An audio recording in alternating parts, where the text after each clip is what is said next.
So Steve already did this, but I just want to give another round of applause for the sponsors. There were a lot of them. And it was, I don't know if Dustin Whittle's in here. He paid me handsomely to get App Dynamics up in the top right there. So thank you, Dustin. So this is just be a quick lightning talk. I think it's budgeted for 15 minutes, trying to finish it under an hour once I'm up here. So the topic that I've selected is basically we're going to demystify Laravel facades, also using functional traits with, what is that? WebSocketize. Thank you for helping me out with that word. And is Eli, yeah, we're going to use recursive iterators, and also using GitHub API injection, and some profiling with XHProf to refactor some techniques for cargo conf, graph database ODMs. Sorry, this is a bit, I understand, so I'm just going to give you a gentle introduction to these topics. But unfortunately, this is a lightning talk, so I don't really have a lot of time. So instead, I'm just going to talk about lightning. And you're thinking, really? Yeah, really. So lightning is this amazing stuff, and we find it over on the West Coast, also on the East Coast. Maybe for some of you, it's just kicking in that I am actually going to give a lightning talk about lightning. It's also international. We might find it in Paris, Sacré Bleu, and it really has no respect for creeds or religions, so we even find it in Vatican City. And you're thinking you might be pretty safe out in Salt Lake City, but absolutely not. Lightning is here as well, so just be careful. Now, why is lightning such a problem? Well, ultimately, it hates freedom. So we want to get in and dissect lightning.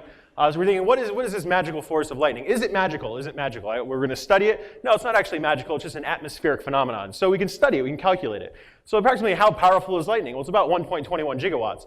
But we thought maybe we need more gigawatts. So we called the boys down at the lab. And we got to thinking, we said, well, we're going to make lightning a little bit more powerful. We're going to kick up the gigawatts. So we got the best baking soda and distilled white vinegar that money could buy. We chopped off the top of a mountain. We poured the stuff in there, waited for it to start percolating, and we waited for the lightning to start coming by our volcano. And now, we didn't want to block the rest of our application, so we used React PHP to make sure it was all asynchronous. And now, once it got over there, we had this volcanic lightning. And that's weaponized. That's really powerful. So this is pretty scary. So you might be wondering about, this looks dangerous. How damaging is it? Well, it's approximately 3 points of damage, unless it's evolved lightning, which is 6 points of damage. So, now through history, lightning's been used in many important battles, including you might not find this in the history books, but I have it on good authority in Google image search that it did actually happen. And additionally, lightning, cats really just have no luck against lightning here. It's even used in modern warfare and trampolines and things like that. So we really want to protect ourselves. So what are some ways that we can avoid getting hit by lightning? For starters, now I know we're at a conference and power plugs are in short supply. You might be tempted to start plugging in adapters into adapters. Don't do this, you'll probably kill yourself. Additionally, if you're outside, you have an umbrella, stay out of a field with lightning. Don't stand under a tree, that's also a bad idea. If there's a telephone booth for whatever reason out in the field, don't stand in that. Unless it's a TARDIS, in which case you go back in time before the lightning hits you, that's great, like a boss. This slide is brought to you by YOLO PHP. It's the only web framework with swag. Now, moving right along. So what are the odds of actually getting hit by lightning? Because unless we can quantify this, we really shouldn't be talking about it at a conference. So it's approximately 1 in infinity, so you probably don't have to worry about it. And since this is a tech conference, I'm going to throw in the obligatory XKCD slide, so we can just go review that later. But the odds of people even knowing the statistics is very low.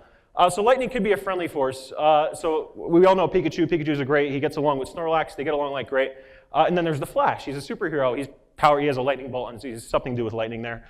And so lightning really just wants to be friendly with you. So let's use lightning for some good force. So we went back to Doc Brown. And we said, Doc, what can we do with lightning? And I think you know where this is going.